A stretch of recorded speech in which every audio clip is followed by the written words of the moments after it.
친구들 안녕. 오늘은 10월 30일 금요일입니다. 오늘 본문은 마태복음 13장 1절에서 9절 말씀이고요. 오늘도 캡틴 초이와 함께 말씀을 살펴보겠습니다. 캡틴 초이. 그날 예수께서 집에서 나가사 바닷가에 앉으시매 큰 무리가 그에게로 모여 들거늘 예수께서 배에 올라가 앉으시고 온 무리는 해변에 서 있더니 예수께서 비유로 여러 가지를 그들에게 말씀하여 이르시되 씨를 뿌리는 자가 뿌리러 나가서 뿌릴새 더러는 길가에 떨어짐에 새들이 와서 먹어버렸고 더러는 흙이 얕은 돌밭에 떨어짐에 흙이 깊지 아니하므로 곧 싹이 나오나 해가 돋은 후에 타서 뿌리가 없으므로 말랐고 더러는 가시떨기 위에 떨어짐에 가시가 자라서 기운을 막았고 더러는 좋은 땅에 떨어짐에 어떤 것은 100배 어떤 것은 60배 어떤 것은 30배의 결실을 하였느니라. 귀 있는 자는 들으라 하시니라. 아멘. 친구들, 오늘 본문에는 예수님의 씨 뿌리는 자의 비유가 등장합니다. 사실 이 말씀을 묵상하는 가운데 이번 주 말씀 준비를 누가복음 말씀으로 이미 안식일과 주일이라는 제목으로 설교 초안이 다 작성이 된 상태인데 이 말씀을 오늘 읽는 가운데 심정적으로 이 말씀을 우리 아이들에게 전해야겠다, 이 말씀이 우리 아이들에게 필요하겠다라는 생각이 들어서 그래서 이번 주 설교는 마태복음 13장으로 해야겠다라는 마음이 들었습니다. 그래서 이번 주 주일에 예수님의 씨 뿌리는 자의 비유에 대해서 깊이 있게 말씀을 나눠볼 예정이고요. 오늘 미에톰은 그래서 어떻게 보면 이번 주 말씀의 비기닝이라고 생각하시면 되겠습니다. 먼저 우리 13장 1절을 다시 읽어보면 그날 예수께서 집에서 나가사 바닷가에 앉으심에 그날로 시작합니다. 어느 날일까요? 12장에 무슨 내용이 있었죠? 안식일날 예수님의 제자들이 시장에서 미리삭을 잘라 먹지 않았습니까? 그래서 바리새인들이랑 논쟁을 펼쳤죠. 그리고 또 서기관과 바리새인들이 예수님께 와서 표적을 구했던 바로 그날입니다. 그래서 우리 예수님이 이제 좀 집에 가서 쉬려나 했는데 쉬지도 못하시고 바닷가로 나가시는 예수님을 볼 수 있습니다. 바닷가는 많은 사람들에게 말씀을 전하기에 용이한 넓은 장소이기 때문에 그곳으로 나갔더니 정말 많은 무리들이 말씀을 들을 수 있을까 하여 몰려들게 됩니다. 그리고는 예수님이 씨 뿌리는 자의 비유를 말씀하기 시작하는데요. 여기서 씨를 뿌리는 자는 농부입니다. 그리고 4가지 땅이 나옵니다. 같은 농부가 같은 씨를 뿌리는데 씨가 뿌려진 땅이 4가지 종류로 등장해요. 하나는 길가, 하나는 돌밭, 하나는 가시떨기 위, 하나는 좋은 땅. 여기서 등장하는 4가지 땅은 각기 다른 땅이 아니에요. 별개의 각각의 땅이 아니라 한 밭에 있는 다양한 땅의 상태를 의미합니다. 이것이 우리나라의 농경 문화와 조금 다른 풍경인데 우리나라는 농사를 지을 때 밭을 싹 갈지 않나요? 농기구로 밭을 싹 갈아요. 농사를 짓기 용이하도록. 그런데 그 당시 팔레스타인에서는 밭을 일구지 않고 먼저 씨를 뿌리는 풍습이 있었습니다. 그러니 땅의 상태가 고르지 못하는 거죠. 그래서 한 밭에 4가지 땅이 등장하는 것입니다.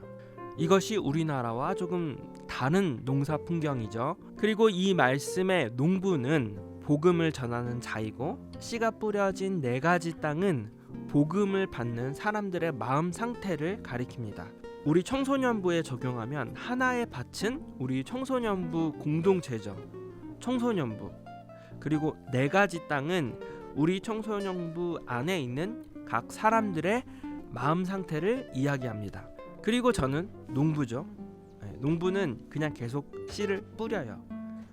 저는 계속 말씀을 전해요. 그런데 그 말씀의 씨가 어느 친구는 길가와 같은 마음밭을 가진 친구가 있고 또 어떤 친구는 돌밭과 같은 마음을 가진 친구가 있고 또 어느 친구는 가시떨기 위와 같은 마음밭을 가진 친구가 있고 또 어떤 친구는 좋은 땅과 같은 밭을 가지고 있는 친구가 있습니다. 그래서 각기 다른 마음밭을 가진 친구들이 우리 청소년부라는 공동체라는 밭에 제가 농부가 말씀을 계속 뿌리는 거죠. 뿌리는 것은 같은데 그 씨의 결실은 땅마다 다릅니다. 그것이 말씀의 포인트예요. 먼저 길가는요, 농부가 통행하는 길을 길가라 그래요. 밭일을 하기 위해서 농부가 걸어 다니지 않겠습니까? 그런 길이죠. 자주 걷다 보니 땅이 다져진 길이에요. 좀 굳어버렸어요. 그래서 이 땅에 씨앗이 뿌려지면 씨앗이 땅을 쉽게 뚫고 들어가지 못하고 뿌리를 내리지 못하고 새들이 와서 쭈어 먹습니다. 여기서 새들은 말씀을 빼앗아가는 악한 자를 상징하는 거죠. 두 번째 땅은 흙이 얕은 돌밭을 원문으로 직역하면 이런 뜻이에요. 흙을 가지고 있지 않은 바위 같은 것들 위, 이렇게 직역하면 이런 뜻을 가지고 있습니다. 순전히 돌로 이루어진 땅이에요. 그저 그 위에 흙이 얇게 그냥 덮여 있는 정도. 원래는 돌밭인데 흙이 약간 덮여진 정도. 그러니 그 위에 떨어진 씨앗은 돌에 막혀서 뿌리를 내리지 못하고 해가 내리쬐면 시들어 버리죠. 그래서 6절에 해가 이렇게 쨍쨍하게 내려지면 그 씨앗이 그냥 햇볕에 타버리거나 말라버리게 됩니다. 태양의 뜨거운 열기로 인해서 싹이 메말라 버린다는 것이죠. 그래서 본 비유에 떠오르는 태양은 환난이나 핍박을 상징합니다. 그래서 우리 마음이 마치 돌밭같이 단단하게 완악한 자아로 가득 차 있으면 우리 삶에 종종 다가오는 환난과 핍박이 어떤 긍정적으로 건강하게 해소되는 것이 아니라, 작용하는 것이 아니라 신앙 자체를 흔들어 버리는 그런 해로운 측면으로 작용하게 된다는 것이죠. 세 번째 땅은 가시떨기 위입니다. 가시덤불은 기후가 건조한 팔레스타인 지역에서 흔히 볼 수 있는 식물군이에요.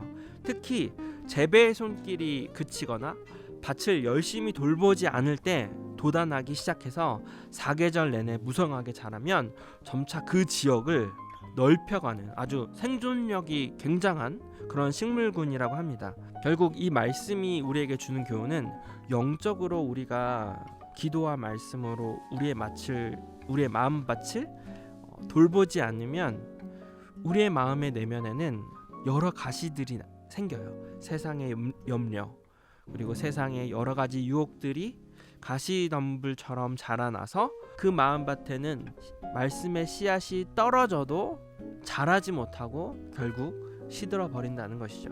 그리고 말씀이 떨어진다 한들 가시덤불 때문에 높이 자라지 못하고 신앙이 계속 그렇게 얕아진다는 의미입니다. 성장하지 못한다는 의미예요.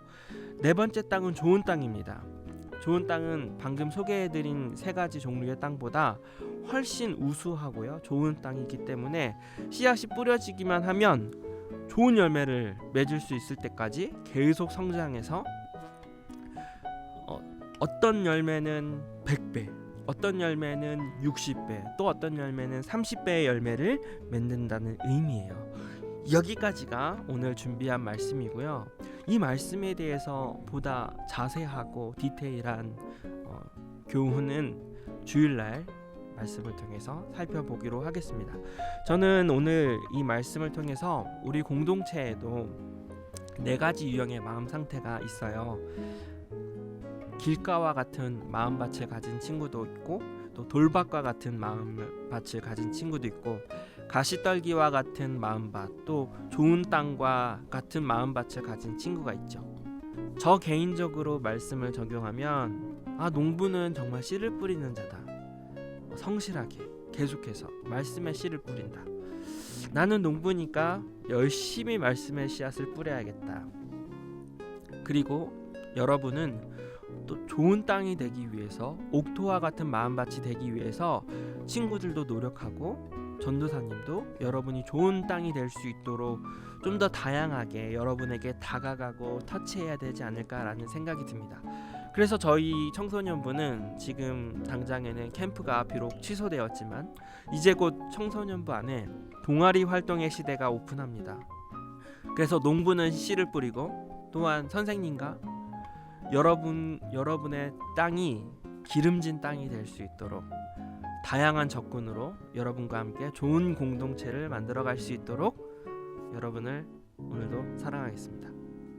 함께 살며 사랑하며 오늘 하루도 수고 많으셨고요. 우리는 주일날 만나요. 친구들 안녕.